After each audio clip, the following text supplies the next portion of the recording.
Hello everyone, welcome to my channel Pathshala. बच्चों, last video में हमने पढ़ा था कक्षा 5वीं का हिंदी का पाठ नंबर 9 और पाठ का नाम था भारत की प्रमुख नदियाँ।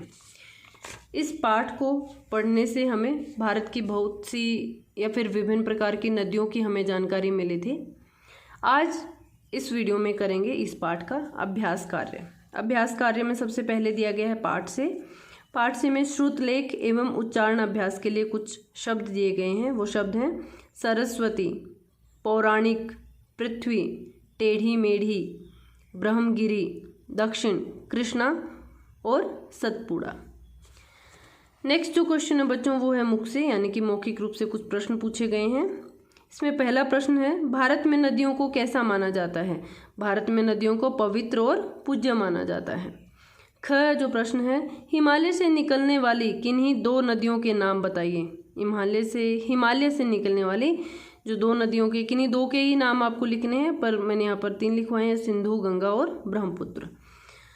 राजा सगर के 60,000 पुत्र किस मुनि के शाप से भस्म हो गए थे? राजा सगर के 60,000 पुत्र कपिल मुनि के शाप से भस्म हो गए थे। अयोध्या नगरी किस नदी के तट पर बसी है? अयोध्या नगरी सरयू नदी के तट पर बसी है।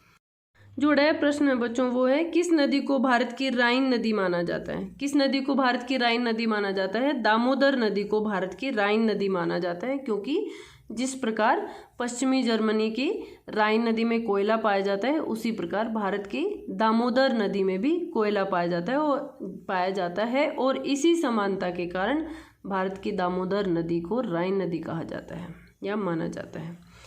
नेक्स्ट है बच्चों लेखनी से। यहाँ पर आपको रिक्त स्थान दिए गए हैं और आपको उचित शब्दों के साथ उनको भरना है।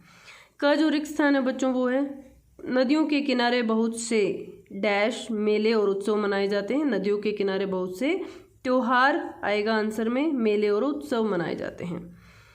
ख है, पंजाब की 5 नदियां सतलुज, व्यास, रावी, चेनाब और झेलम हैं, जिन्हें डैश कहते हैं। पंजाब की 5 नदियों को एक साथ क्या कहते हैं? पंचनद। पंच का अर्थ है 5, नद का अर्थ है नदियां, 5 नदियां।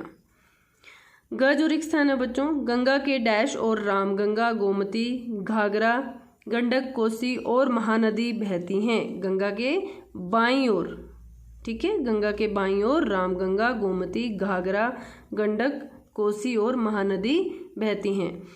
घ जो रिक्त स्थान है बच्चों वो है, उज्जैनी नगर डैश नदी के तट पर बसा हुआ है। उज्जैनी नगर शिप्रा नदी के तट पर बसा हुआ है। जो नेक्स्ट प्रश्न जो लेखनी से पूछा गया है बच्चों वो है, सही कथन पर सही का और गलत कथन पर आपको गलत का निशान लगाना है। जो कथन दिया गया है बच्चों वो है, इलाहाबाद में 3 नदियों गंगा, यमुना व गोदावरी का संगम होता है। इलाहाबाद में 3 नदियों का संगम होता है, पर वो होता है गंगा, यमुना और सरस्वती का। यहाँ पर गोदावरी जो है वो नहीं आनी चाहिए थी, इसलिए यह कथन गलत है। ख जो कथन है, गंगा की लंबाई 2510 किलोमीटर है। इस पाठ में आप लोगों ने पढ़ा था कि गंगा की लंबाई लगभग 2510 किलोमीटर है, तो इसलिए यह कथन सही है। ग है बच्चों कथन वो है, ब्रह्मपुत्र को अरुणाचल प्रदेश में ब्रह्मपुत्र तथा असम में डीह कहा जाता है। ये उल्टा लिखा हुआ है। इसमें अरुणाचल प्रदेश में ब्रह्मपुत्र नदी को डीह कहा जाता है और असम में ब्रह्मपुत्र नदी कहा जाता है, इसलिए यह कथन गलत है। घ है, नदियों पर बड़े बड़े बांध बनाकर नहरें निकाली जाती हैं, जिनसे खेतों की सिंचाई होती है। यह कथन सही है कि नदियों के ऊपर बड़े बड़े बांध बना दिए जाते हैं और उनसे नहरें निकाल दी जाती हैं, ताकि जहाँ पर सूखा है या फिर जहाँ सूखे स्थल हैं वहाँ तक पानी पहुँचाया जाए और जो सिंचाई की जो समस्या है उसका समाधान किया जाए। अड़ा जो कथन है बच्चों वो है, इलाहाबाद के संगम में खड़े होने पर नीचे पानी का तीव्र यानी कि तीव्र बहाव अनुभव किया जा सकता है। माना जाता है कि यह बहाव सरस्वती का ही है। यह कथन क्या है बच्चों? यह कथन सही है। जो प्रश्न नंबर 3 है बच्चों वो है, सही जोड़े मिलाइए। आपको सही मिलाना है। संगम कहाँ पर होता है? इलाहाबाद में। और संगम किस किस नदी का होता है? गंगा, यमुना और सरस्वती का, इसलिए इसके साथ आप इसको मैच करेंगे। इसका सही आंसर यही आएगा।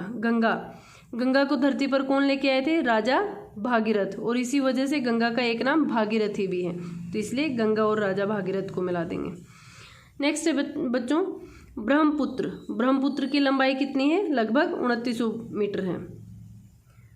2900 मीटर नहीं आएगी, 2900 किलोमीटर आना चाहिए था बच्चों। यहाँ पर कुछ मुझे ऐसा लगता है प्रिंटिंग की मिस्टेक है, यहाँ पे 2900 किलोमीटर होगा ये। पंजाब में 5 नदियों की वजह से उन नदियों को क्या कहते हैं? पंच नदी, इसलिए इसको मिला दिया जाएगा। बेतवा नदी कहाँ बहती है? बुंदेलखंड में। नेक्स्ट है ताप्ती नदी किस पर्वत से निकलती है? वो निकलती है सतपुड़ा पर्वत से। तो इस तरह से आप मैच मेकिंग वाला ये देख सकते हैं प्रश्न नंबर 3 में। ठीक है, आज के लिए इतना ही, अभ्यास कार्य में हम इतना ही करेंगे बच्चों। नेक्स्ट वीडियो में करेंगे प्रश्न नंबर 4।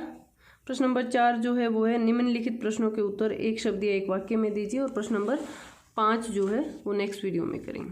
ठीक है बच्चों, आई होप आपको यहाँ तक जो अभ्यास जो कार्य मैंने करवाया है वो समझ आया होगा, और चैप्टर की रीडिंग आपने की होगी ताकि आपको अच्छे से वो चैप्टर भी समझ आया होगा। आज के लिए इस वीडियो में इतना ही। Thank you so much.